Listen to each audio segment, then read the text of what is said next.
Hello, hello, good morning, good evening. For those of you joining from Southeast Asia, welcome to our webinar number 1.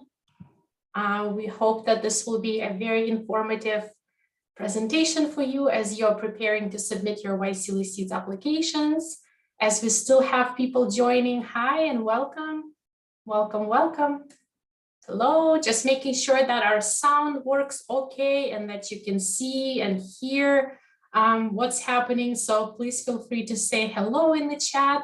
I see somebody says hello from Cambodia. Hi everyone. Hello from Myanmar, Indonesia, wonderful, Philippines. Oh, lovely. Yes, please tell us where are you joining from. It's always a joy to see people connecting from so many places all in one virtual space. So hi and hello for those who are just joining us. We will begin our webinar in just a moment. In the meantime, just to make sure that we can hear and see everything, please say hello in the chat. Great, great, awesome. I see so many people joining Cambodia, Vietnam. Oh, we have Japan as well, Myanmar, Philippines. Yes, it's a pleasure to have you. Malaysia, thank you. Thailand. Okay, great, great. Wonderful to see all these comments coming in. We are about to start in just another minute or so, making sure that everybody who wanted to join today's presentation are here. And would like to also mention that today we have auto-generated captions on the screen. So you will see some of the things that I say, or basically most of the things I say popping up on the screen, and you will be able to follow the presentation along by reading the captions. Hopefully, this will help our presentation even more. And this would be an informative presentation to help you prepare for your YSEALI Seeds application for the 2022 cohort. Hi, hello, welcome. Wonderful. We have so far 314 people joining. This is a joy to have everyone. Hi and welcome. Just another minute or so and we will start. Great. Thank you so much. Let's go over some of the rules just in case anybody needs a reminder about how the Zoom webinars work. I'm sure everybody are efficient and professionals in the Zoom webinars by now, but just in case, you do have a chat function where you can say hello to us. You can let us know if there is anything with the sound or with connection. But there is also a Q&A box on the bottom of your screen. This is a question answer box. That's the box that we will use for your questions during the presentation. And then I will address those questions at the end of our session today. So if you have questions about the presentation or about your YSEALI Seeds application process, please make sure to use the Q&A just so we don't lose your important questions. Hi and welcome for those who just join us. Okay, we will start the presentation. The presentation is being recorded as well, so you will be able to view the recording in case if you join later or if there was a poor connection, internet connection. So, okay, welcome everyone. I'm Natalia Etten. I'm Assistant Director of Indo-Pacific Programs at Cultural Vistas. And today I have my colleague, Jill Dao, who is joining us. And she is also a team member who works with YSEALI Seeds and other YSEALI programs. Both Jill and I are located in the US. I'm joining from the Washington, DC area, and Jill is joining from New York. Hi, everyone. So glad to be here and excited to work with you. Thank you, Jill. Jill today will be supporting us with questions. Just so you know who is helping you and supporting you in the Q&A section, make sure that you do use that Q&A box. And now we are going to our presentation.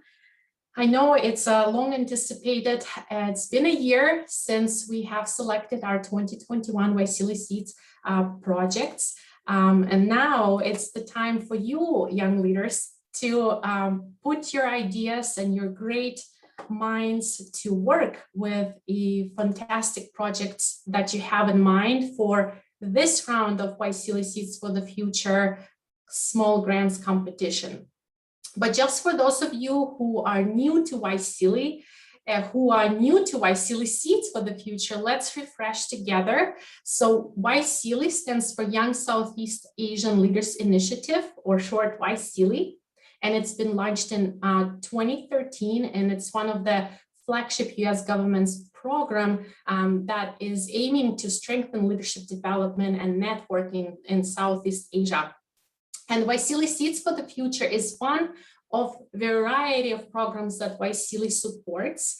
Now, YSEALI Seeds for the Future is also sponsored by US Department of State and funded through a grant from US Mission to ASEAN that is located in Indonesia, in Jakarta. So YSEALI Seeds for the Future, as you might already know, it's a small grants competition, and it provides funding to the region's most promising young leaders who wants to carry out their unique projects to improve their communities, their countries, and the region overall. And this year, YSEALI Seeds for the Future supports 4 themes. So those are the 4 themes that you could pursue in your projects. Those are civic engagement, economic empowerment and social entrepreneurship, education, and environmental issues. So if you do have projects in mind or ideas in mind that fit into one of those themes, or maybe all of those themes, welcome to apply for YSEALI Seeds for the Future. So this is a lovely photo I like to look at to remind when the world was different. This was taken way back in the beginning of 2020, before our lives changed forever. And this was with our 2020 cohort of YSEALI Seeds for the Future with the ambassador in Vietnam. We had a lovely time kicking off the YSEALI Seeds projects. And I hope that some of you who successfully submit your application for YSEALI Seeds might be selected and might be one of those young leaders, hopefully taking photos together either in person or, as you see on your screen right now, virtually. This is the photo of us celebrating a moment together as the 2021 YSEALI Seeds small grants competition winners were selected, and as we were about to start our journey of implementing projects. So obviously this was on Zoom, and if you are questioning why do you hold food, this was a virtual snack exchange that we celebrated. But as much as I want to see all of you participating in YSEALI Seeds, there are definitely quite some rules that we need to follow, and it's a very competitive process. So I'm here, me and Jill are here today to hopefully help you craft your application in the way that it stands out from the crowd of applications, okay? So just so you know, today is our first webinar in the series. So today we are talking about how to create a successful YSEALI Seeds application if you are in the beginning stages of it.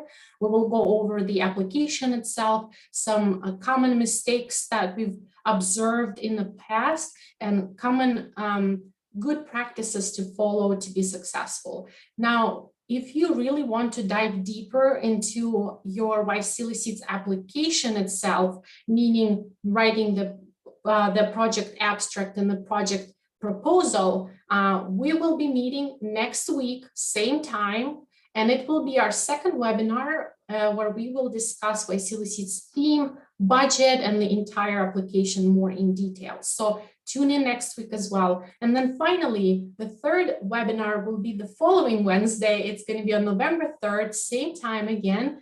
And we will welcome 3 of our most outstanding YSEALI Seeds grantees from 2021, who will be there to answer all of your questions, share their secrets about successful YSEALI Seeds application. And this would be a time for you to learn and get even more to build your strong application for YSEALI Seeds.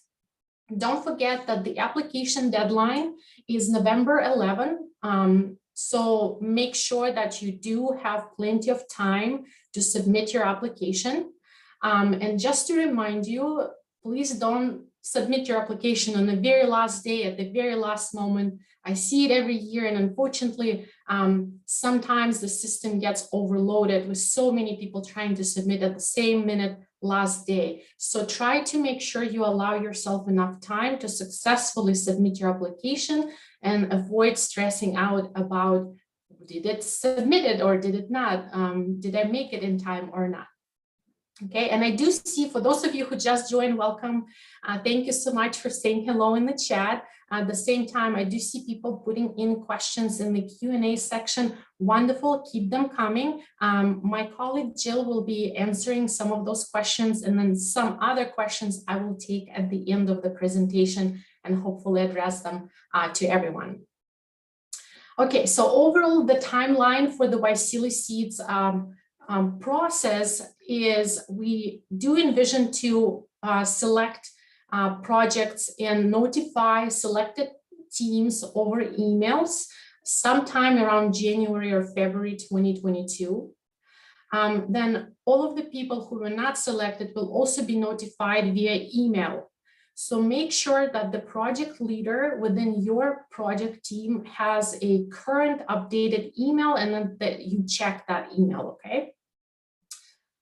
Then the kickoff workshop is the one major annual event when we get everybody together from the newly selected cohort, and we spend intense 2 days preparing and learning together before projects go off to implement their projects. Typically, the kickoff workshop is held in February or March 2022. We hope it might be in person, but it might be virtual as well. So just prepare for that time. It's going to be announced to the selected teams.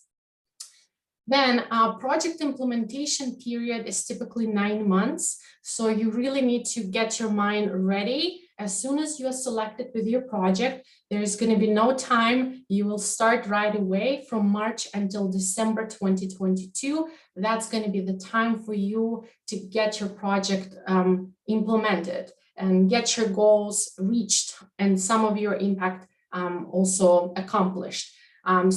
While you are preparing your YSEALI Seeds application, keep that in mind, that your idea needs to be doable, and we will talk about it later today as well. And then we envision that the final reporting on your projects will happen in January 2023. Now, why am I talking about this? This is important for you to see so you can organize your life, your school, your work, your family time in a way that would allow you to do this project and focus on the project for the next few months if you are selected, okay? So we want you to be prepared for that and know that it does take time, but it's a great reward to be able to impact your communities, okay? All right, everyone, and then let's talk about application requirements.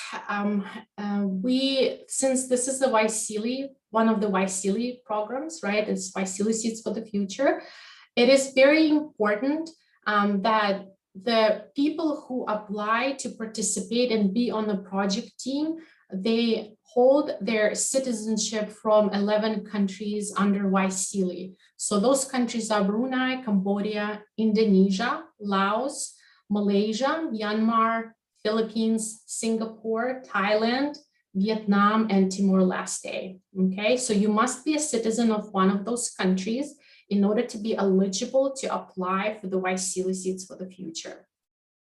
Now, you can have additional team members or volunteers who could still participate in your project and support your project. And they could be from other countries, but the main team, the 3 people who will be running this project, they must have citizenship of one of those countries I mentioned, okay? Then another thing is, in order to be eligible, you must be between 18 and 35 years old. And this is a requirement that we typically, you know, when you are very young, it's great. We love you. We would love for you to be a leader. So if you are still 16 or 17 and you're really passionate and want to participate in a project, we would recommend you to join one of the teams and act as a supporting team member to learn and gain that experience and then apply when you are 18. That would be the great strength for you to build up your skills that way. So please take a look at that eligibility. And then if you are older than 35, I would also recommend for you, please join one of the teams and act as a mentor, as advisor, as a supporter with all of your experience and expertise that you have and the passion that you have, okay? Then it's important for the eligibility that your project is aiming to address one of the four core YSEALI themes that I mentioned earlier, but just for the sake of those who just joined, we'll mention again. So your project needs to address themes of either civic engagement or economic empowerment and social entrepreneurship or education or environmental issues. Year to year, we do see projects that address several themes at the same time, and that's totally fine. That's allowable. Just make sure that your ambition is doable, right? So the more themes you have, the more accountability you have to actually get that project implemented, right? So too many goals sometimes might be limiting for you. But again, it depends what kind of project you have. So you are encouraged to combine the themes if you want. Now, another requirement here is that you need to identify 3 core team members on that project team. Number 1 is the project leader. So that's the person who will be leading the project, the most responsible person for the entire operation, right? So that's somebody who will be supporting other team members, leading the team and leading the project management as well. Then the second team member is project secretary. Typically, this would be a person who would be responsible for monthly reports, for any specific communication inside or outside the team, or other duties as you determine in your team. And the third core team member is treasurer. So treasurer on the project team is somebody who's responsible for money and the budget and funds and tracking all of the expenses on a monthly basis and reporting those expenses to us as well. So we do not limit how many people could join the team as long as you have these 3. Then you can add as many as people wish to join. Just make sure, again, as you add more people to your team, the more management you need to exercise and show in your leadership to make sure that these people stay connected and the project is working and the team is working as well. Okay, so I do see some people posting questions already. Please make sure to put your questions in the Q&A so Jill and I would not lose them in the comments section. And I will address all those questions at the end, and Jill will be addressing them as she goes as well. And by the way, you can upvote some questions. So if you do see that somebody asked the question you have, make sure to put thumbs up, and then we will know that that's the question everybody have, right? Okay, and we're finishing up here with this slide. Again, would like to mention that you need to, in order to apply for this project, you need to anticipate that your project must be completed between March and December 2022. So that's the timeline. Obviously, we want your project to continue on. We want it to be a sustainable project that turns into a successful operation in the future. But for the sake of your YSEALI Seeds funding and your official YSEALI Seeds participation in this specific cohort, your implementation must be between March and December. That means that your major goals that you put in your proposal for us should be achieved within that time frame. Now you will be able to add additional goals, and as you implement your project, you will see how you can grow, how you can add members or extend your operations either in your country or beyond. Okay, so for those of you who have already participated in YSEALI Seeds for the Future project as project leader, project secretary, or project treasurer, So one of the 3 core team members. If you have already participated, we invite you to now either join another project as a consultant, or reach out to us. Typically, we would like to give an opportunity to all other leaders who have not yet had a chance to receive YSEALI Seeds funds to implement their project ideas. So please make sure to reach out to us or reach out to other project teams and join in a consultant and mentor capacity. Okay. And again, if you still don't know, I'm sure everybody knows this by heart. As you wake up, you probably know where to find information in your YSEALI Seeds application. But just so you know, YSEALISeeds.org is that magic word. As I say, that's the place you go to find information about application, about these webinars. You can register for these webinars, and frequently asked questions section on the bottom of that website will also help guide you in some of the questions you might have. Okay, let's see. Now let's touch on the application itself. So every year I do see some questions coming in. This is a screenshot from one of the sections of your YSEALI Seeds application. And this happened to be a section for project leader information. The same section goes for project secretary and project treasurer. So you will see I highlighted specifically a section for citizenship. So this is where each team member needs to identify your current citizenship as it is in your passport, okay? So that's an important information, and it is a mandatory field to fill out in order to move on in your application. By the way, speaking about application, I would highly recommend you to complete your application in one sitting. It is not a very difficult, lengthy application to complete, but you do need to have your supplemental materials ready to upload into your application before you submit it. So I will show what I mean in just a moment here. Another section of the application is for project background. So this is very important also to complete in the most accurate way in order for us to not lose any important details you want us to know about your project. So important thing here is name of project. So it is not your name, it is not your grandma's name, it is not your best friend's name, it is your project's name. So whatever the title of your project that you came up with, this is where you put it.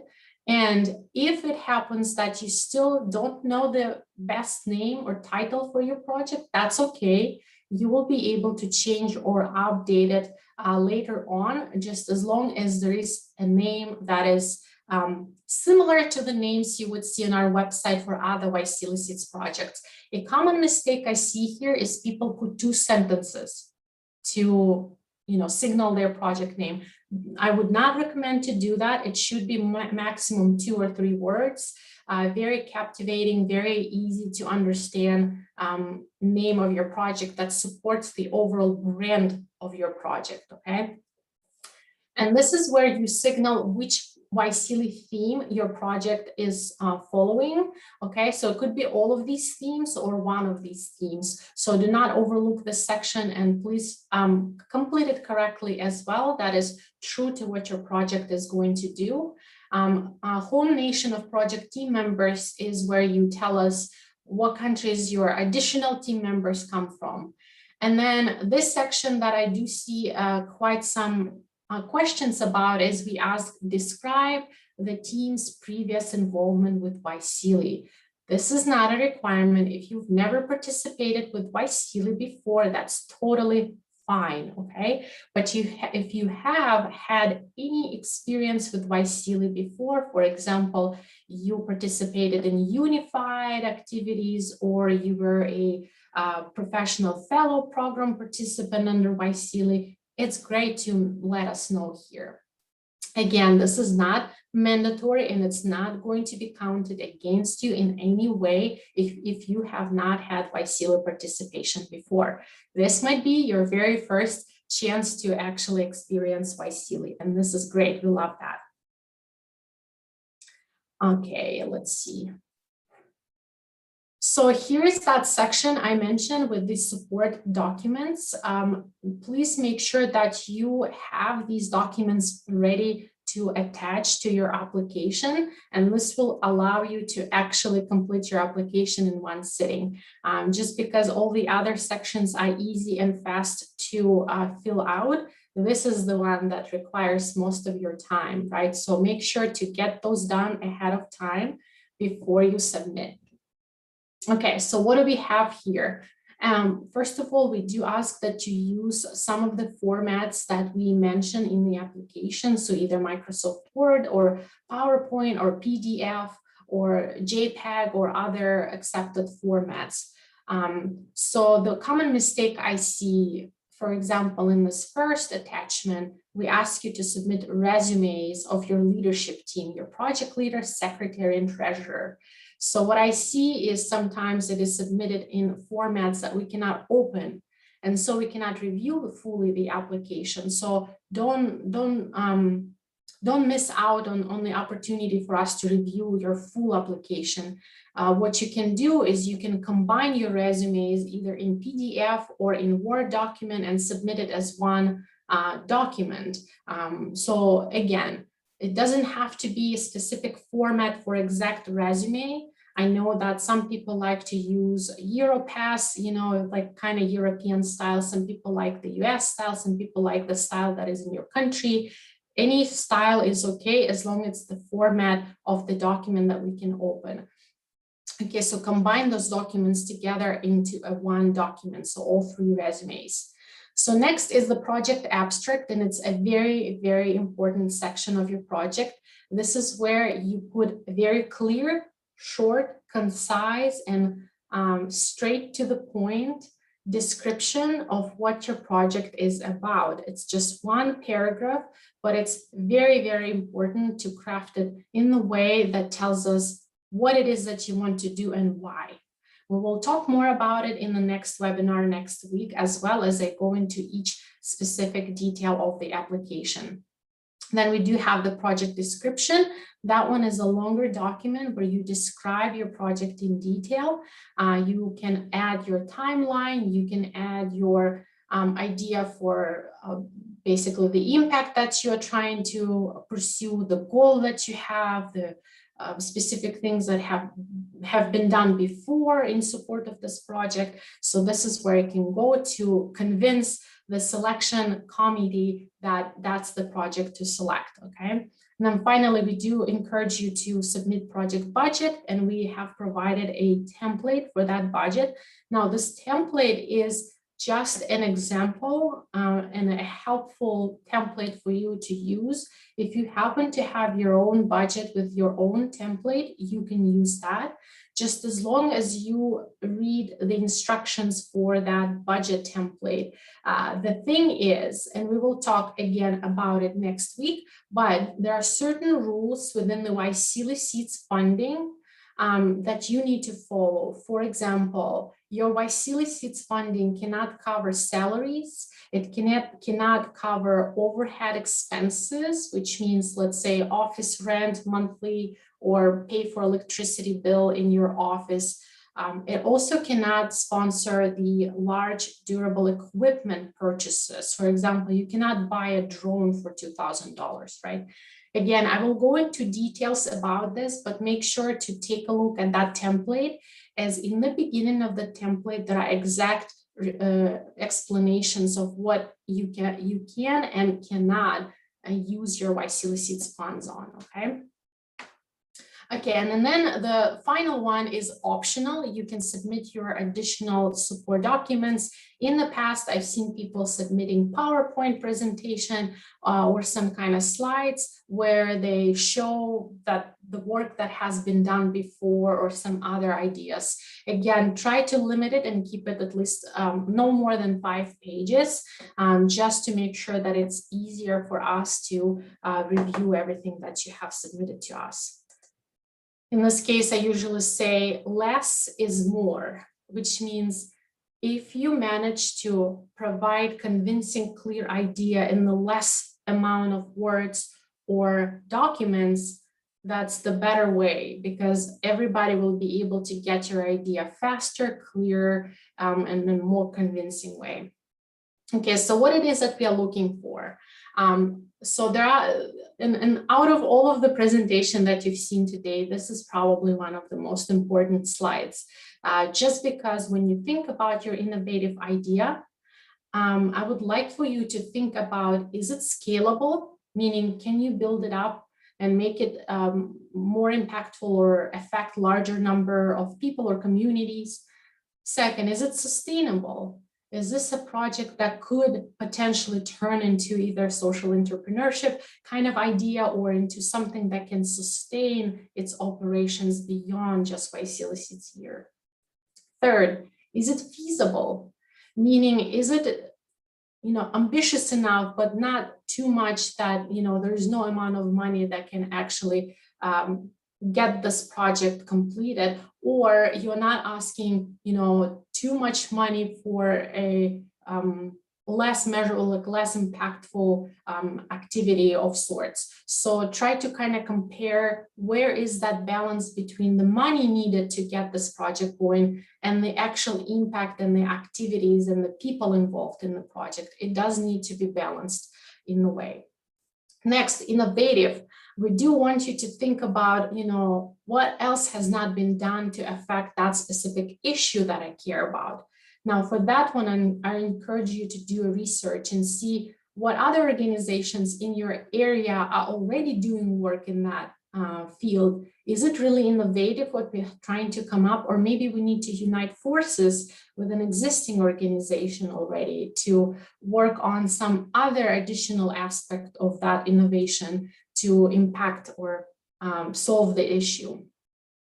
So it needs to be also replicable. It's a great idea if this project you're doing, let's say in Indonesia, might have a potential to be replicated somewhere else, or even within Indonesia, for example, in another community or in another country. Measurable impact, that's very important. If you just came up with a project for the sake of project, for example, oh, I like projects, I'm going to run a project, right? It's not enough. You do need to have in mind an impact that you want to achieve, and you need to have a system for measuring that impact. Is that number of people who participate in your workshop? Is that number of communities you visit with a specific activity? Or is that virtual number of followers that you get on your specific platform? So you do need to have measurable impact in mind. Train the trainer. This is not a requirement for everybody, but it's great if you do have a project where you select a group of people, you invest in training them or supporting them, so then this group of people can go on and train and impact somebody else. Another one is multi-country. From year to year, we see a few YSEALI Seeds projects uniting forces and working together from different YSEALI countries. And again, with the current situation in the world, we are more connected online. So it might be there might be a way for you to unite your passions and connections and work internationally together within Southeast Asia. And also, we are looking for you to become future resource and an engaged alumnus or alumna who will be supporting the mission of YSEALI and who will serve as the mentor or as an advisor for future YSEALI Seeds or YSEALI participants overall. Just a few examples for you. You can definitely view more on our website, YSEALiSeeds.org.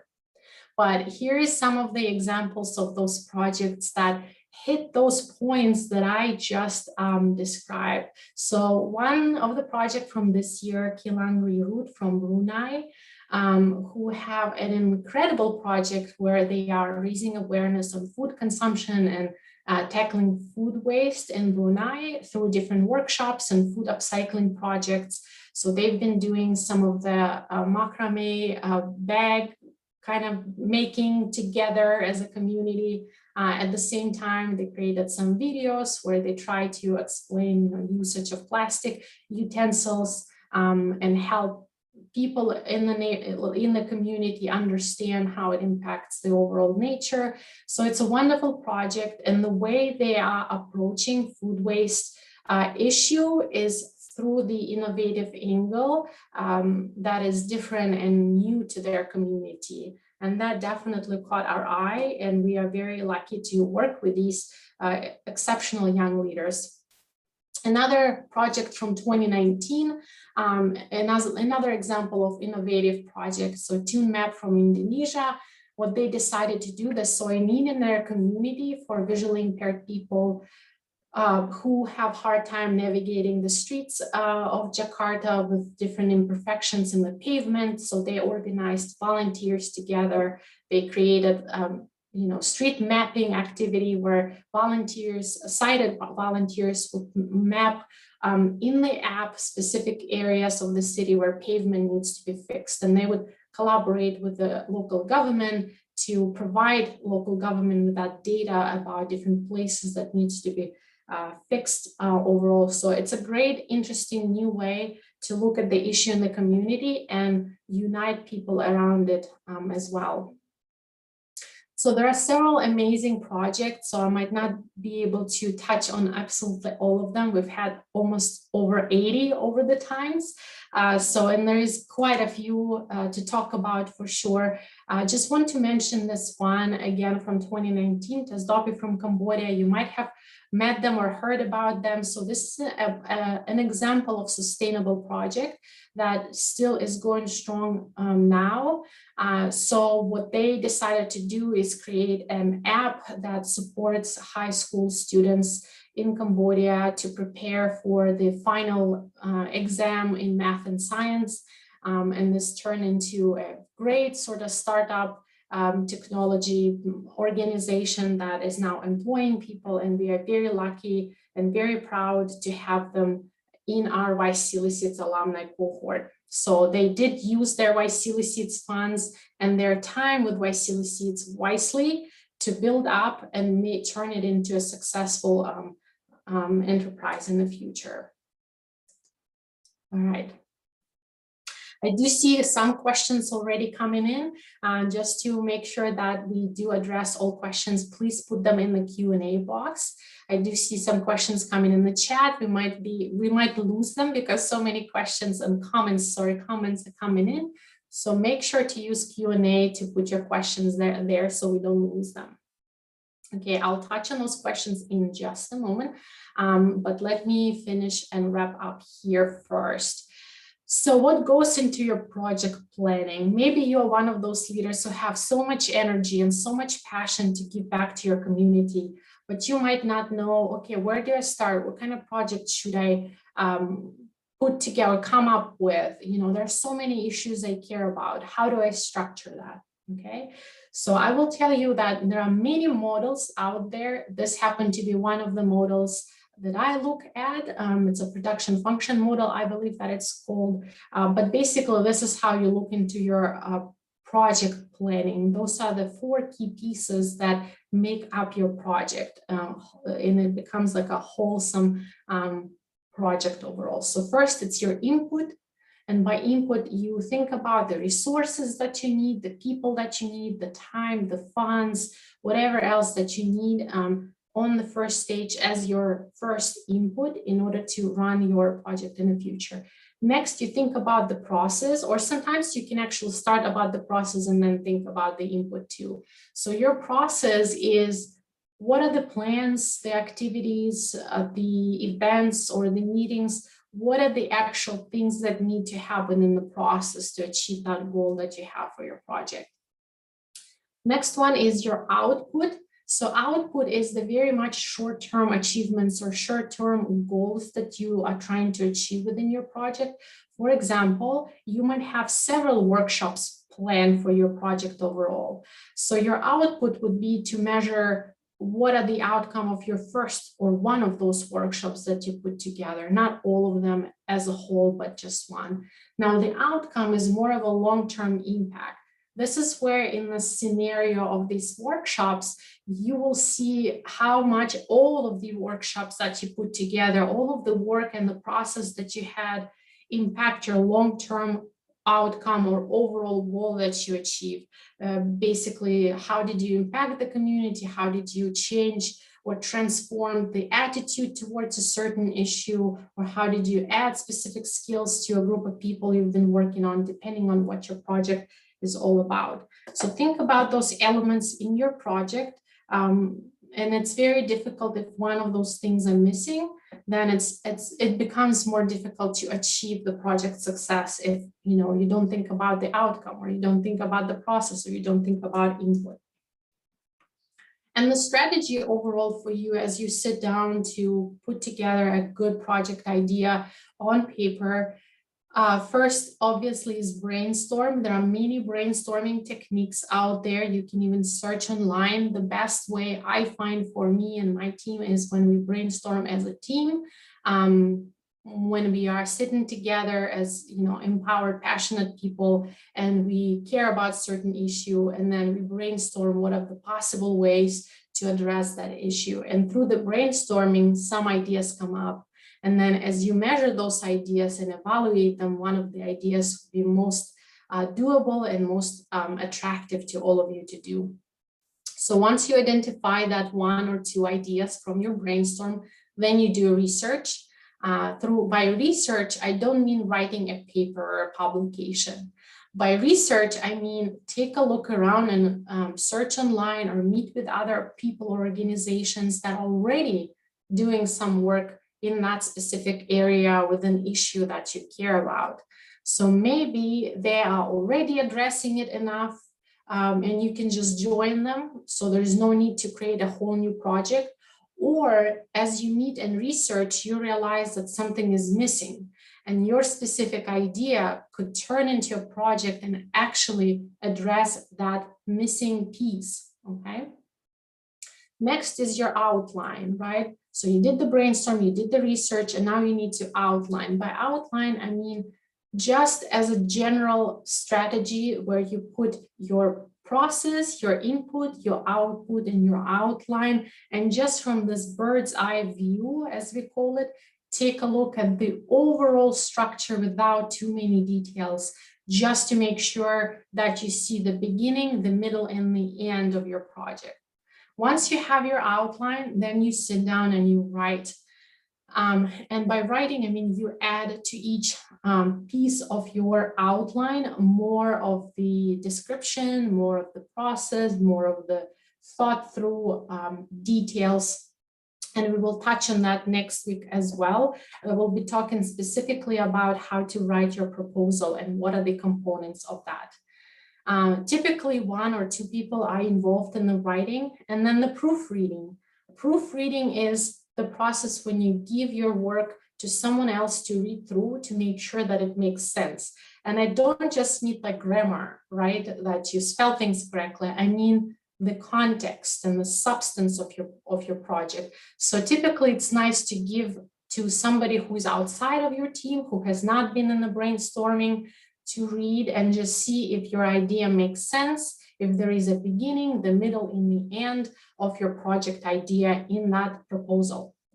And then the final thing is submit, right? As if everything was so easy, right? Submit is the easiest thing when you just click the button and you submit everything you worked so hard to accomplish. All right, common mistakes that I see from the applications that we receive. First, and it might be shocking, but it still happens. I find that people are not reading instructions or requirements carefully. Those requirements and instructions are outlined in the application itself. So when you do submit your application, make sure that you read carefully all of the instructions. They are there for a reason, right? We don't want you to not be selected with your amazing idea just because you did not submit the resumes of your team, or you submitted your proposal in a different language than English and we can't read it, right? So we want your amazing idea to be looked at, to be selected. So help us help you, okay? So we want you to succeed, but we ask you to follow those rules just for your own benefit and so we can support you and your ideas. Next, I do see a lot that people do not read instructions for budget for YSEALI Seeds, and sometimes request either sustained salaries for staff. And by sustained salaries, I mean monthly salary that you pay your staff to work on a specific YSEALI Seeds project. Or overhead expenses, meaning again, paying for your office rent every month and like electricity for your office and things like that. So especially if you are an existing organization, which by the way, you can apply. We love existing entities, organizations, teams to apply for YSEALI Seeds. We just want to be clear that you cannot pay your staff in your organization to run the YSEALI Seeds project, okay? And another thing here is large durable equipment. For example, you cannot buy a furniture for your whole office to set it up for yourself, right? Or for example, like I said, a drone for a few $1,000s. So those things are not allowed under YSEALI Seeds funding. There are other programs out there that might allow you to get those things paid for. Unfortunately, not YSEALI Seeds. In most cases, I do encourage projects to have additional funders. And in the past, it worked really well when a project would be receiving YSEALI Seeds funds and would pay for allowed expenses from the YSEALI Seeds funding, but then they would outsource additional donors or sponsors to pay either salaries or other things that YSEALI Seeds funding cannot support. So in combination, this could be a good scenario that we've seen successfully working in the past. I already mentioned, please make sure you submit your documents in English and in a common format, meaning Microsoft Word or PDF or JPEG or PowerPoint. And then again, in English, I wish we could speak all the languages. I would really want this really badly to speak all of the languages in all 11 countries. But unfortunately, the common one is English right now. So we do ask you to submit your documents in English.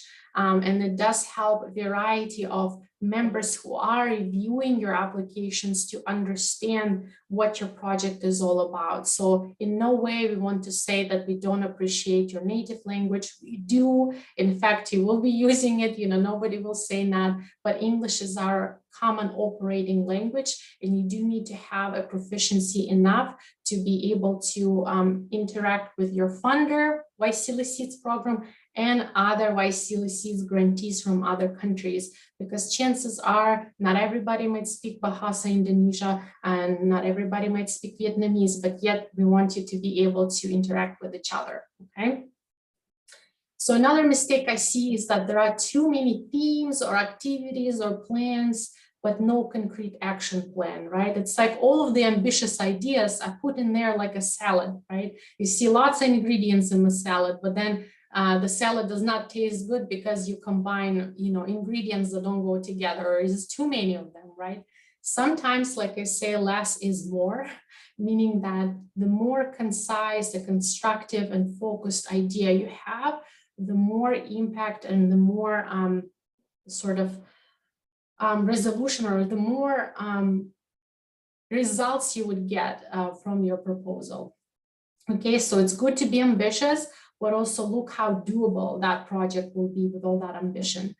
Another thing is lack of evidence of previous successful project implementation.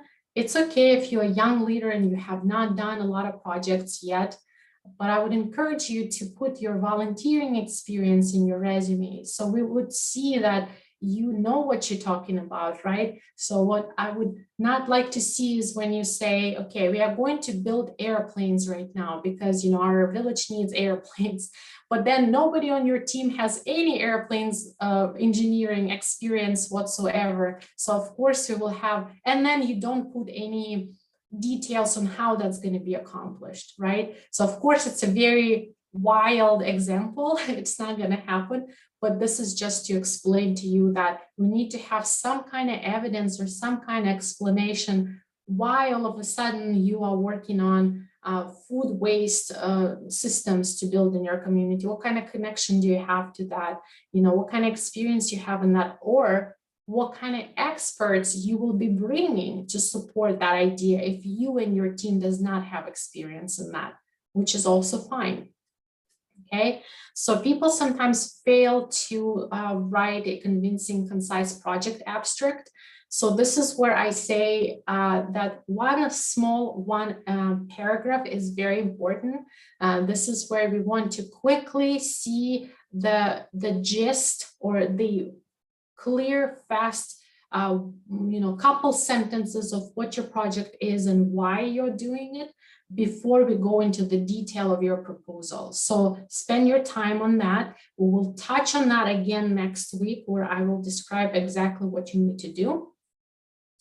Then another mistake I see is that people provide too much context or background and then very little plan. So they will be writing to like how historical events impacted your community, which we understand, but then they would not spend equally enough time to talk about what it is that you're actually proposing to do about this issue, okay? So because there is not much space left, so usually it's like almost like a Wikipedia page of historical data, and then one sentence of what the project is about.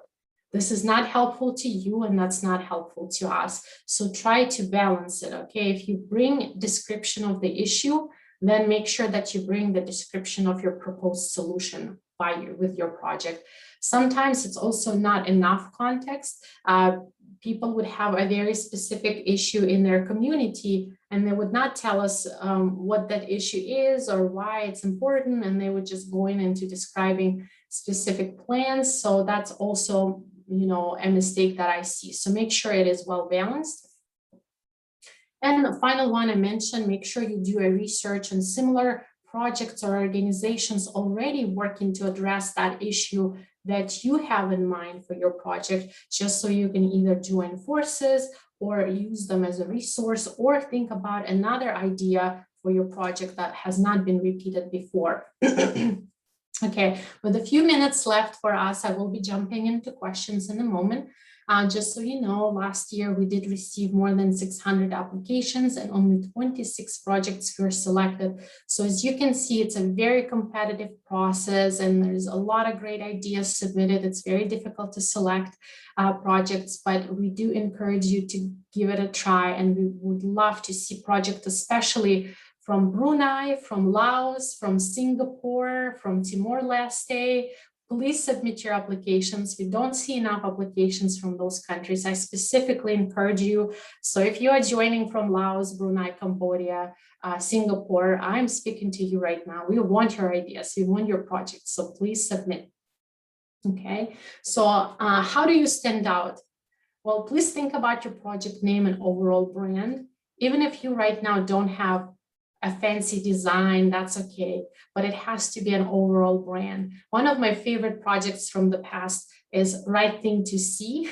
This is a current project, and they spell sea as the sea, and that's a very cool conservation project that helps in preserving sea turtles and environment in some of the islands in Indonesia. And just the way they present themselves, from the name of the project to the way they carry themselves, to the style and brand that they have, is so beautiful and so memorable. I think I will forever remember that project. And by the way, we will have a project leader from this specific project joining us on November 3rd to answer your questions and to share about her journey on this project specifically. So tune in. Now, another idea to stand out from the crowd, it has to be a well thought beginning and the well thought ending of your proposal, with some kind of sustainability plan that you have in mind after YSEALI Seeds project. So this is something that most of the people miss. Most of the people do not add this in their proposal, but those who do, I definitely remember them. We definitely remember them because they do have a very good plan in mind. They look at their project and they think, this is not just this one-time thing. We are invested in making it a successful operation in the future. So make sure to do that. That definitely catches our eye. Focus on quality, not quantity. So time and time again, I will repeat this. It is not the amount of pages that you submit that is helpful, but the quality of the words that you put on those pages and the quality of your content and your idea that actually makes the success here. Okay, so think about that quality, not the amount of words or pages. Another thing is to stand out is to actually showcase successful track record of previous relevant work. So on your resume, you don't need to list absolutely everything, all of the different jobs that you had. What's helpful is when you list those specific projects and interactions that are relevant to your project idea. Okay, so I do see that people list all of the awards that I got in like 5th grade or 10th grade, which is good. But if you are already a mid-career professional and you're still talking about your achievements in the 5th grade, it's not relevant as much, right? It's great, your family will be happy about it, but it does not tell me a lot about your commitment or your expertise in the project. Better use that space for the information that can help you more, okay? So also I would say give a nicely selected context for your proposal. So if there is an issue happening in your community, you need to be able to explain it in a way that helps support the mission and the goal that you have in mind for your project, and is also not too much, but not too little, like I said in the slide before. And we do want to see a strong team. So this is something that we do look at those resumes, and we do look at the variety of skills and expertise that you bring within your team to that specific project. So that's how we look at that and evaluate, oh, is this team has what it's got to actually make this project happen or not. So as you select your team and put together those resumes, look also who is going to do what within the project and what kind of variety of skill sets that you have together as a team. Okay.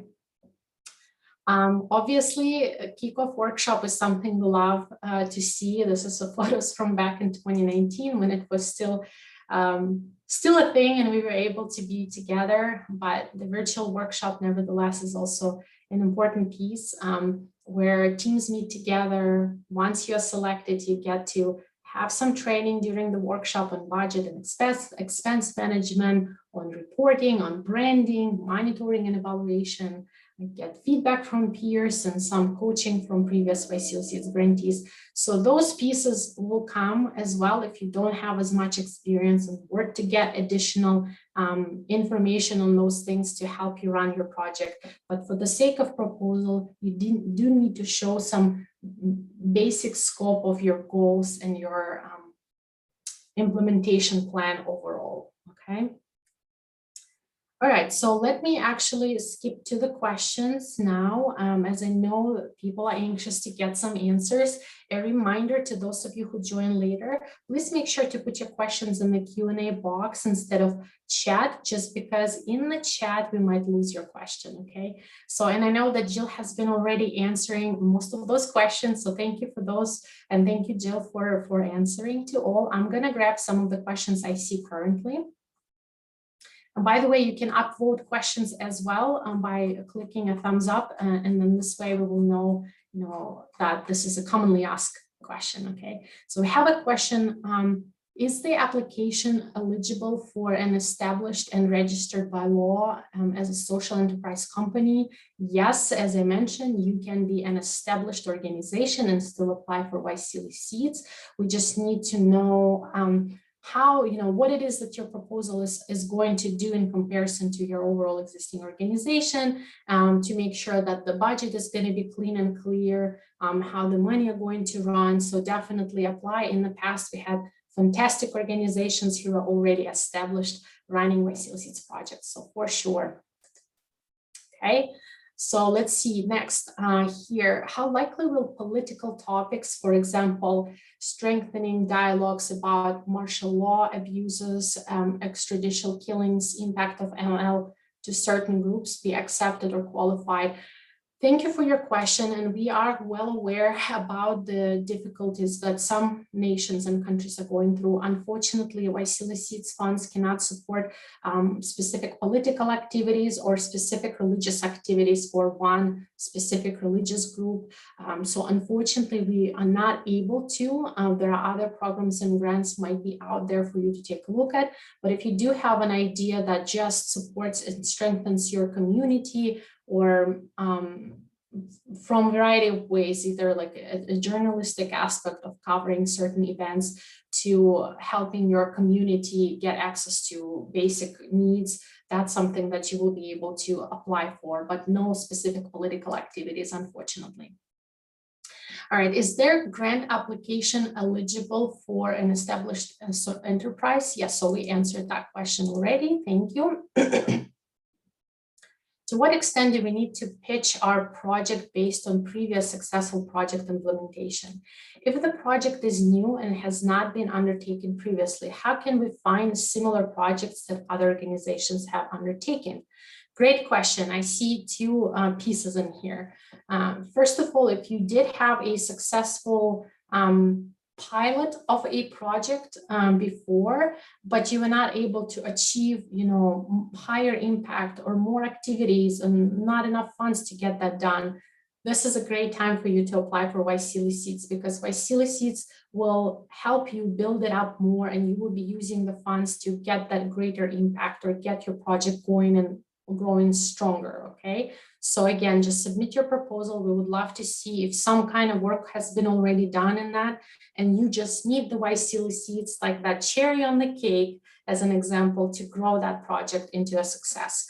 And second hold here in the question, how would we know if other people doing that, right? So this is something, again, worth talking to people, professionals in your community, sometimes through your local universities or other higher education institutions, or other NGOs, and just see what has been done or around your specific issue already. And I'm not talking about what has been, like, for example, you are in Indonesia and trying to do something in a specific, like in Sumatra, right? But then, something like that has been done in Vietnam. It's great. You might not know about it, and it's fine. You need to find what has been done in your community in Sumatra specifically on that issue, right? Later on, as you connect and grow, you will know those entities internationally who are passionate about that issue, has done something, you can learn from them, and so on and so forth.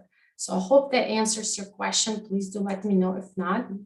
At the same time, you do see our email on the screen right now. It's yseali@culturalvistas.org. That's where you can send your questions to us, and Jill and I will try to answer as much as we can. Just bear with us. It takes a little time as we get a larger volume of questions coming in. So I also realized that it's already 9:03 a.m. at least in Washington, D.C., quite late, 8:03 p.m. in Jakarta. So if you do want to stay around for 15 minutes or more, I would be happy to keep answering questions. But those of you who needs to wrap up, that's okay as well. This webinar will be recorded. Okay, let me get back to the questions in here. If the project idea that ever been implemented before, what are your suggestions on making the same project go beyond itself? Okay, so it really depends what you have in your proposal. I would really need to take a look at what kind of suggestions you have, what kind of ideas you have specifically. It's very common, that let's say we have several environmental projects, and several of those projects have the same theme. For example, protecting the sea, wild animals, or protecting the communities who live closer to the shoreline, or things like that, for example. So it's similar issues, similar projects, but it has a different take or a different scope, or they take a different approach. For example, some projects are focused on planting mangrove plants around the sea shoreline, and that's their way to address the issue. Others decide, well, we will take a different approach, and instead we will do trainings for local communities to care for waste management, and that's the way we will address the issue of protecting the seashore or something like that. Again, I'm kind of making things up, but I hope that will illustrate to you that you can still apply within the similar idea. You just need to provide that new, unique, or different take on how you're going to tackle that issue specifically. Okay. Indonesia has the largest Muslim population in the world. Can we carry the theme of the Islamic Religious Education Project? That's a great question.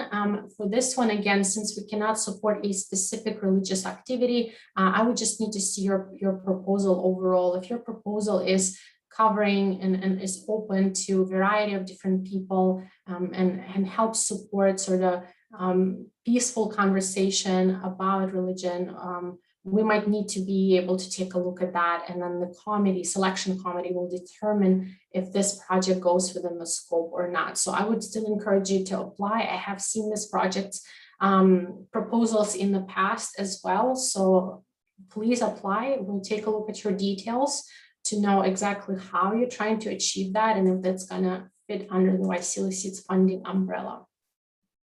Does the cost of payment include salaries for members during the project implementation period from March to December 2022? And how are sustained staff salaries different from staff salaries? Great question. So unfortunately, the project team members do not receive salary as they run their project. There are cases sometimes when the project team members, either project leader, secretary, or treasurer, would be qualified to receive a one-time honorarium or a stipend.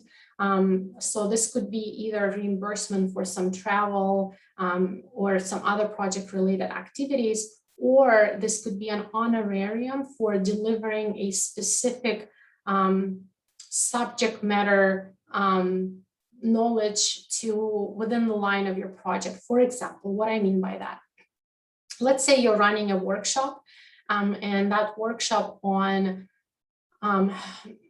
gender equality or something like that. So yeah, you are inviting experts in the field to deliver presentation and train people on that. You as a project leader, project secretary and treasurer happen to be also experts in that field. So instead of going and securing additional speakers, you act as an expert yourselves within that presentation.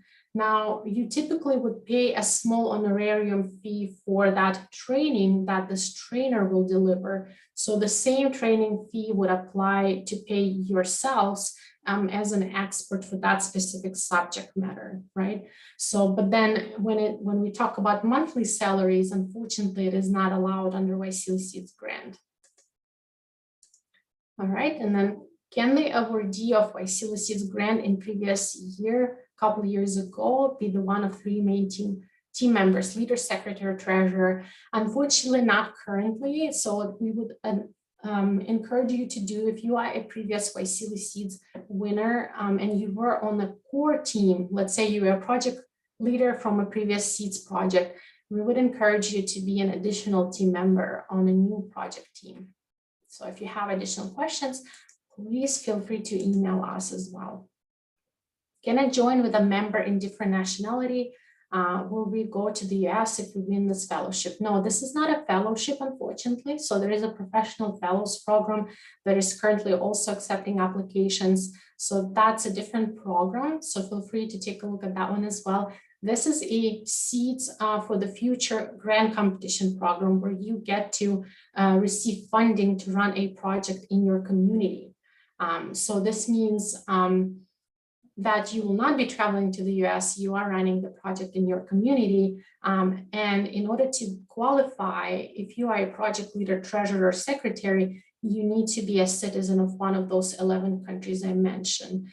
If you are a citizen of another country, let's say somebody was joining from Japan or somebody's from the US, you can still join the project as a consultant or additional team member. Okay, let's see what else we have. Yeah, feel free to upvote the questions. If, for example, you have the same question, put a thumbs up to your question you see. That will help us get faster through all of the questions we have. Can we use money of YSEALI fund to pay for product support for beneficiaries? For example, technological products, papers, and for co-workers like class assistant who we hire to support project, not for team member project. So good question. In the larger scope, I would say yes, we just need to see what amount you're allocating. Is that like a monthly payment that you're going to do to that assistant, or is that an honorarium or like a token of appreciation? Those are totally fine. Sometimes you recruit like volunteers to support a specific activity, and you want to have a token of appreciation for volunteers. So either buy them lunch or you pay them a very small like amount for their expenses or something like that. That's totally fine. What we don't want to see is, let's say 50% of your YSEALI Seeds funds go towards paying people monthly to do the work for your project. So that is something that is not allowed, but in other cases it is. And the second was product supporting. So for example, this year as an exception, projects were allowed to pay for internet for their participants who participate in their training sessions, just because projects are now offline or online, sorry, they're not offline. So instead of travel expenses, these expenses were to pay for internet for a participant to be able to have access to training. Same thing for, let's say, manuals that you need to print for everybody and send to them. That's still something that you can do with your YSEALI Seeds funds. Okay. Is a new team without a legal entity fine to apply for? Yes. You don't need to be registered to apply. You can be just a few friends caring about things and have a great idea. That's fine. Are we allowed to use part of the grant as a loan without interest, meaning no profit generated, to give to passionate youth or farmers to implement their sustainable agribusiness idea? This way the loan will be paid back and the seed fund can still be reused to expand impact even after YSEALI program ends. That's an interesting idea. I haven't heard that one before. So in the past, what has been done is the agriculture focused projects would provide like a prize or prize funds or additional funds to just give away to the funder, to the farmers or participants of their project, participants of their trainings or workshops to run their ideas. So sometimes it's like a hackathon type of competition where different, people would compete for the funds and then you give away those funds. So I've never seen a strategy where you would loan it to them and then take it back. So I would need to see it more in details, and we might need to have the selection committee to take a look to see if that actually fits under YSEALI Seeds rules.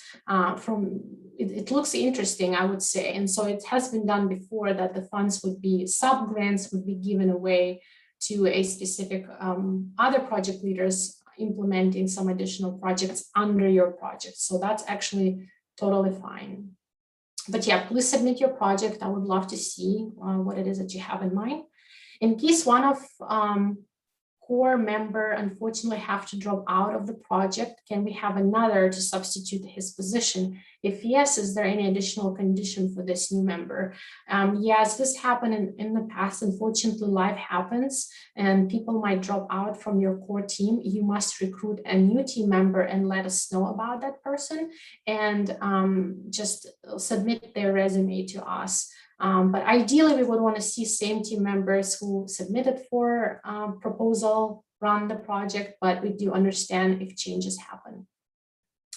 Hello, shall we or can we submit a member group or individual and then the YSEALI management making a group members? I'm not sure I fully understood your question here. If you mean, can you apply as just one person to run a project and then we can match you with other members to run it? Unfortunately, no.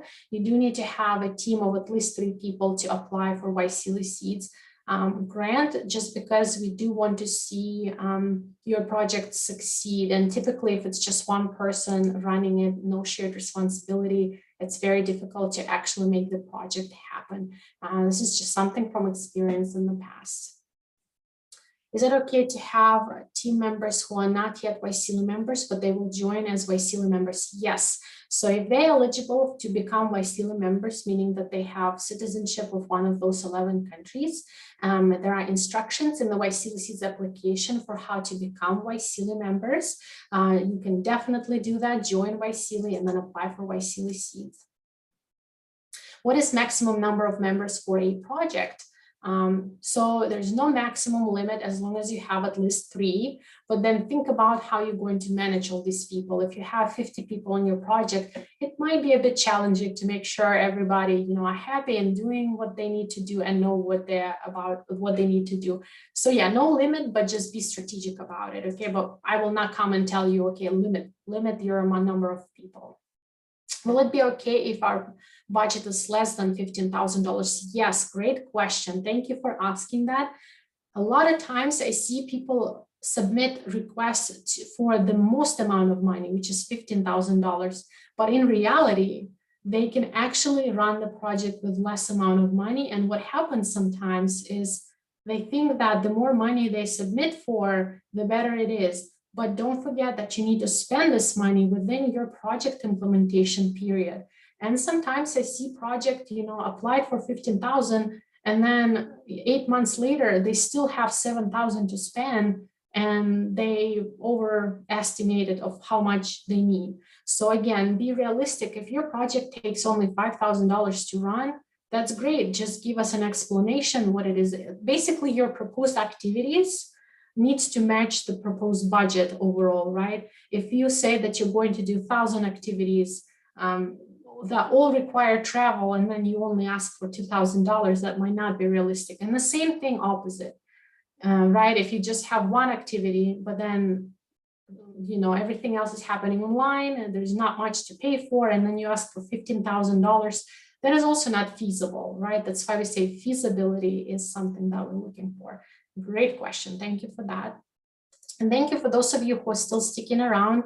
I will try to get those questions, quite a lot of questions still coming in. Again, for those of you who need to drop out from this webinar right now, we will have a session next Wednesday on our second webinar as well. This is where you can bring your questions to. I'll grab a few more. I don't mind to stick around a little longer if you'd like to as well, just to make sure we don't miss anything. Is it allowed to allocate fund to run a farming pilot projects which focus on a specific sustainable agriculture practice which could potentially be implemented in agriculture cooperative? Yes. So the answer is yes. Please submit your application. I would love to see details. Okay. So for those of you who are posting questions in the chat, we might not be able to see them because there are a lot of comments coming in. Make sure to post it in the Q&A. Next question, is culture preservation considered as one of the 4 themes accepted for YSEALI Seeds? Good question. So it does need to be explained a little bit more. Yes, we've seen a great example would be Play Naturally, a project from Brunei from last year, who did have a cultural preservation in mind, but it was also kind of like youth empowerment and under like sustainable development. So think about, how you're going to achieve it and what kind of, how does it fit under one of the other? Is it an education project? Are you going to be doing training? So about cultural preservation within the community. So if so, this is an education themed project that has additional layer to it. So definitely a great idea. And we do have several projects like that. Can organization without registration yet under government apply for YSEALI Seeds? Yes, you don't need to be a registered organization to apply. You can get that registration later if you need it, right? If you want it for your project to live longer and succeed in the future. What is maximum number of members for project? We've answered that. There's no maximum as long as you have at least 3. 3 sub-themes in the big theme of environment considered excessive. No, I wouldn't say so. If they all tie together nicely, like if they're not completely different. For example, here you're proposing to have like a sewing machine training to sew different like bags, and at the same time you want to do like agriculture training, and then at the same time you want to go and save turtles. That's a lot of things, and they are kind of not cohesive in one. So if you have 3 themes that are still pointing to one goal and one specific issue, you're just using 3 various approaches to do the same thing, that's totally fine. Okay. Does the seed funding support using a part of the funding to conduct research or generate educational content on the themes mentioned?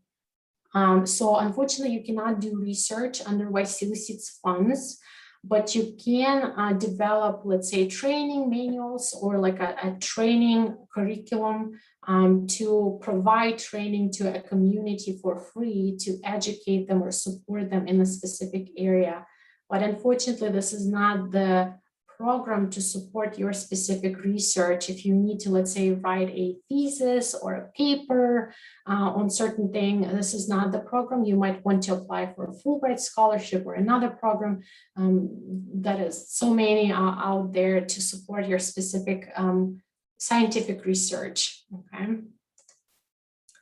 But workshops and trainings are totally fine to do. Again, just keep in mind that during your YSEALI Seeds implementation period, whatever you produce needs to be accessible to your community for free. So if you design modules for like trainings for the community needs to be able to access that for free while you're running your YSEALI Seeds project. Okay, I do see quite a few questions coming in, and I know Jill is still answering some of those as well. Can an organization without registration, so we've already answered that. Let's see. Can we apply for 2 YSEALI programs? I mean, I'm currently applying for YSEALI Professional Fellows Program, but I'm interested in the YSEALI Seeds for the future. Is it possible? Good question. Technically, yes, it is possible because it's not a guarantee that you will be selected for both or for just one of them. So if you do see yourself sort of eligible and that's within your plans, do pursue both. Just keep in mind, if that happens and you selected for both, you need to have a plan in mind how you're going to run this project if you are selected for a professional fellows program and you are not in your community. Okay, just have a very good team, I would say, who can do things without you as well, without you physically present. Okay, let's see. So can I get an idea of previous successful project which is sponsored by YSEALI? Great. So please visit our website, YSEALISeeds.org. That's where all of the projects are listed. You can click and look at the projects from 2017, 2018, 19, 20, and 2021. And by the way, right now we are running our projects of the month. So you can see exact story of at least 3 projects that we are currently featuring on our website. You can watch their video, you can read their specific story through YSEALI Tumblr. So there's lots of materials out there for you to take a look and see how a successfully selected project looks like.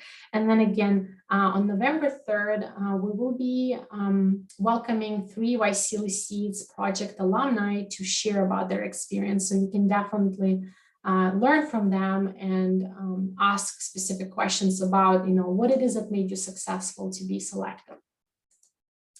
Also follow our Instagram as well. We have lots of different features from different projects too. Okay, can an organization without registration? Okay, you guys have answered that already. Let's see. Is it okay if we can charge minimal amount way below market value to defray costs for services that our project intends to deliver to ensure sustainability of the program even after YSEALI implementation period? For example, can we charge our intended beneficiaries minimum fees for capability and capacity building activities? Unfortunately, no. So during your YSEALI Seeds project implementation, all of the services that you do must be free for your community and your beneficiaries.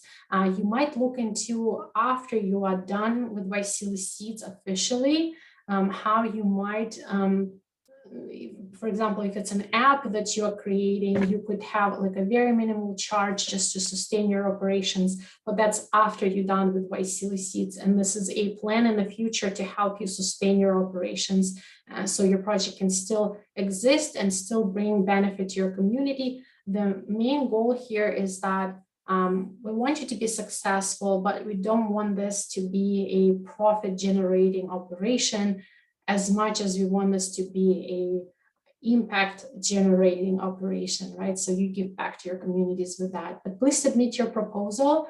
We definitely would love to see the details of that specific idea. You mentioned before that YSEALI Seeds cannot support a specific political, hang on. A lot of questions coming in. Thank you everyone for that. Okay, so if we are not able to address all of the questions today, please make sure to send an email to us or watch this webinar in recording, or you can also watch all of the previous webinars from last year. They have been also recorded. And Jill, if you want to post in the chat link to the YouTube channel where we did have all of the previous webinars recorded from 2020. And if you really need your question ASAP, you can find those answers there. Okay, back to the question just for another few minutes, for those of you who are still around.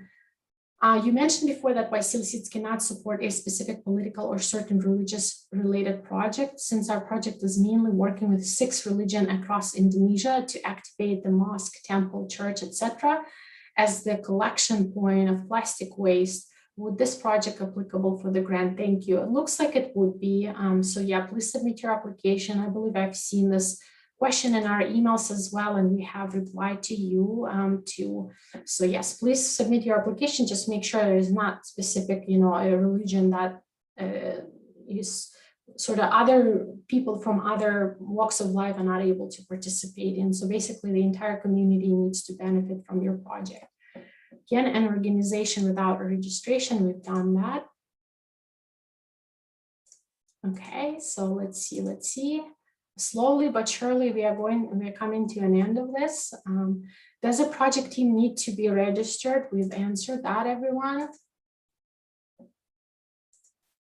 Okay, so I do see that the questions are being repeated, so that's a good sign. We almost tackled them all. Okay, so, and yeah, Jill, feel free if you see the questions that are repeating, also take them out so we're not spending time. Okay. So somebody really needed to know if they need to be registered or not. So it was like 10 questions of the same questions. That's good.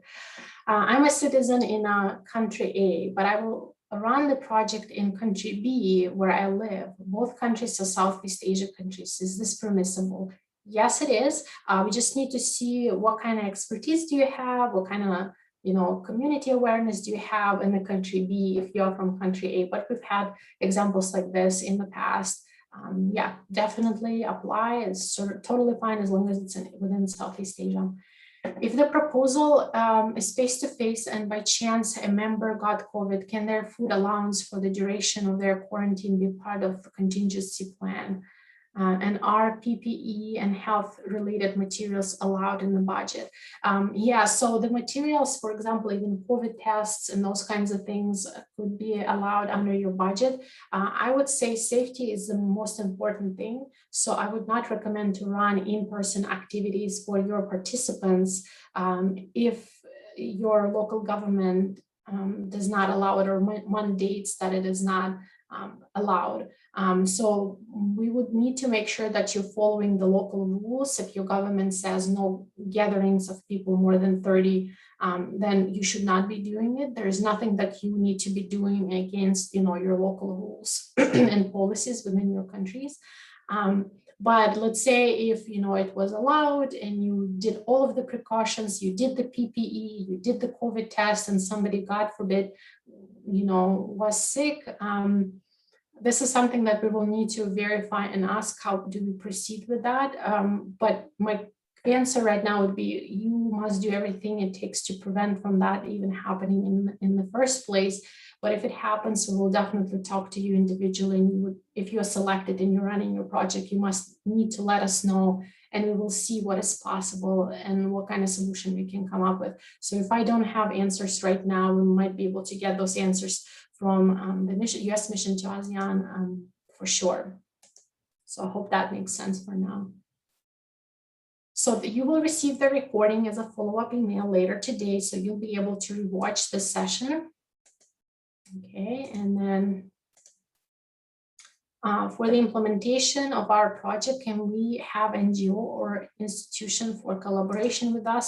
Yes, and it's a great idea to get some good partners.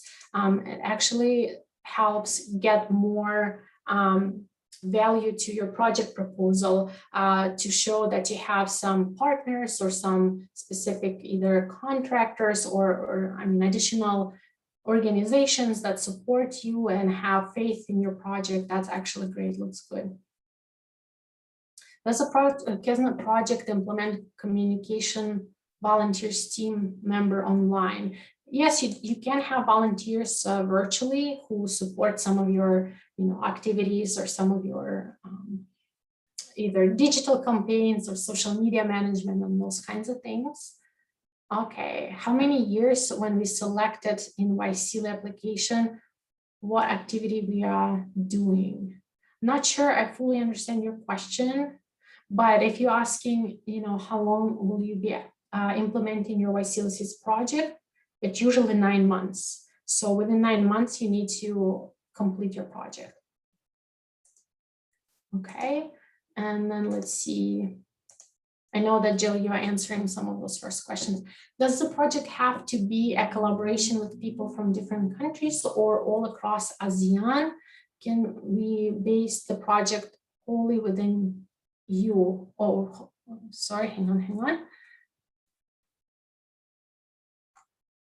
It went away. Sorry, that question went away from the whole list of questions, but just to answer you quickly, your project could be within ASEAN, or it could be just your own community within your own country. Does long-term plan eligible under YSEALI Seeds? If yes, will there be any mentorship or something, check-up activities to sustain our long-term plan? So within the YSEALI Seeds period, there will be some additional mentorship. We will have some virtual meetup activities where you will get to interact with other projects, support each other, brainstorm ideas. We will also be having calls with you and support you through your project implementation. Once you're done with YSEALI Seeds, it's really up to you how you want to run your project. You can definitely let us know how it goes, but we won't take an active participation in your project after you're done with YSEALI Seeds officially. But we would love to see you as an alumni, and we do have some additional opportunities come up sometimes where we like to involve our YSEALI Seeds alumni. So we like to stay in touch. When we need to return the $15 when the community earns the budget. I'm not sure I understand that. If you start earning something, this goes towards your activity back, so you do not give that money back to us. So let's say if somebody donates things for you, or if you receive additional grant or additional funder to support your project, this is your funds and this is for your project to develop it and grow it. So you do not return anything to us in that sense. Is it possible to apply for the Seeds grant for scaling up the project that already had a grant from YSEALI entrepreneurs? Thank you. Yes, just submit your proposal. We'll take a look. If this is something, like I say, YSEALI Seeds funding is the only piece that is missing to turn your project into a success. Yes, if previous YSEALI involvement maybe was not enough or helped you get started, but you still need more to make it run successfully, you are still eligible to apply. Hi, can the project duration be shorter than March, December? Yes, it could be shorter for sure. In some projects, we've had projects like that that were shorter than that, but just make sure that there is still measurable impact is accounted for in your proposal. Is a pilot project considered as an academic research? I'm not sure what you mean here. academic research is mostly, when you do write a paper on a certain thing, so not as much is happening necessarily within the community work. So if you did like a pilot, just scoping the area and assessing the situation and evaluating what can be done, what kind of needs are, that still could be just a pre-project work that informs you for how to get your project set up successfully.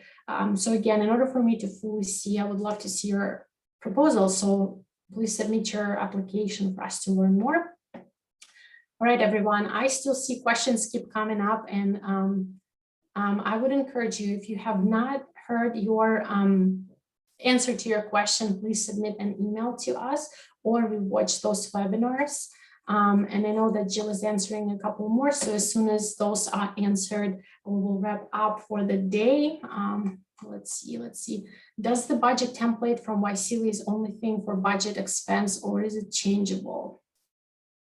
So the template that we provide within the application is just an example for you. It's great if you're using it. If you have your own template, it's fine, as long as you follow the rules that we have for that budget that you would see in the beginning of the budget itself. I will talk more about the budget specifically next week during our second webinar. So we'll talk step by step what goes in the budget.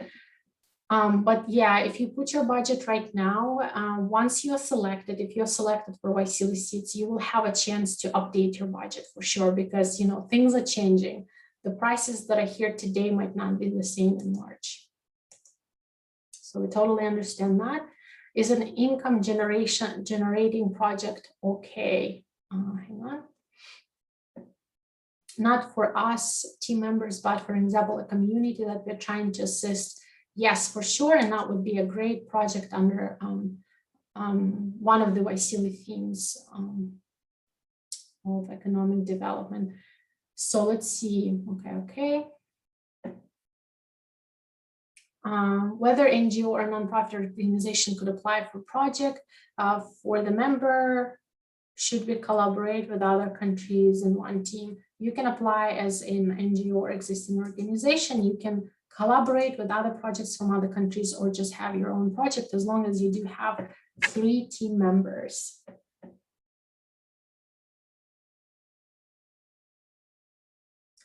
Okay, I believe we answered most of these. Okay. How many participants we expect for one project? It's really up to you. Whatever you decide is the scope of your project and what the measurable impact is for your specific project idea. Okay. So how will we get the notification email after submitting application form to know that the form already accepted by the system? Yeah, so there's going to be an automated email, or basically not an email, but on the screen you will see, thank you, your application has been submitted. So if you see that on your screen, once you click submit, that means that your application has been submitted. But if you're not sure, you can also send us an email and just give your project leader's name and email, and we will verify. But typically there's no issues with that. If you see that sort of thank you, your application is submitted. Okay. Is it available for the previous idea as YSEALI Seeds winner being registered again? So if you're a previous YSEALI Seeds winner, one of the 3 core team members, unfortunately, you cannot apply as a team leader again for another YSEALI Seeds, but you can participate as an additional mentor and supporter and consultant and volunteer in the project. So in the section, what we are looking for, there are many criteria. So if you will choose 3 points, what are they? Oh, great question. So I would say feasible, I would say innovative, and I would say sustainable. So those are, at least when I look, those are the 3 that I look for the most, but all of them are obviously important too. Thus, health-related issues can also be categorized as social enterprise. I'm not sure what you mean by that, but if you do have health-related, public health-related project, you can still apply. That's totally fine. Okay. And then how many successful applications will be accepted by YSEALI? Is there any quota for every country? Good question too. So there is a specific number. We selecting at least one project from each country. So there is definitely one project from each of those 11 countries will be selected, but then we also select depending on the population size of each country and the number of applications that is submitted for that specific country. So that's why you will see from year to year that we have more projects selected from Indonesia, just because the majority of applications we received are from Indonesia, and this is the largest, most densely populated country in Southeast Asia, in ASEAN region. So that's why more slots are given to Indonesia. But then, other countries, we see that Vietnam is submitting more and more applications too. So we were able to add more spots to Vietnam and to the Philippines. So I would say you really need to care about the quality of your proposal first and foremost. And if your project is really exceptional and really checks all of those boxes that I was mentioning, you should not worry about which country it comes from. We will most likely select the great quality project, but at least each country from those 11 will get a project selected for sure. Okay, everyone, I do see that we are way over time, and I wanted to answer as many questions as I could for all of you. I know that you are spending your time, and we still have 245 people still here. So I take it that you still want to be here and you still have those questions.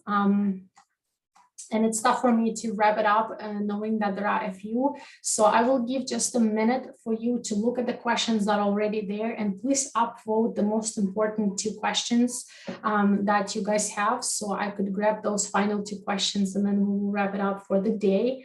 And we'll connect next week for the second webinar, where some of these questions will be answered as well as I give my presentation on the next topic that we have.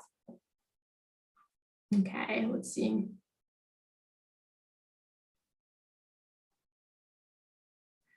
So the project does not have to be a nonprofit necessarily. So that was the question. So it could be a nonprofit, could be just a group of people got together to do an important thing. Is it okay to make another sub-project that is related to the main project? Sure. I will need to see the details, but sure, yeah, you can make a sub-project that people will be doing, and you will be like giving them a sub-grant to run their project. That's been done before too. Okay, and the final question of the day, everyone. Thank you for your patience and for staying so long.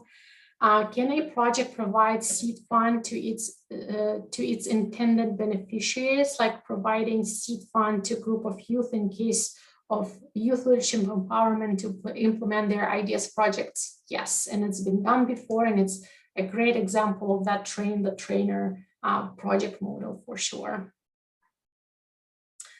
Thank you everyone for joining today. I know we still have a few questions coming up. We try to answer as many as possible, but those few that were still left, please send us an email, and Jill and I will try to answer those.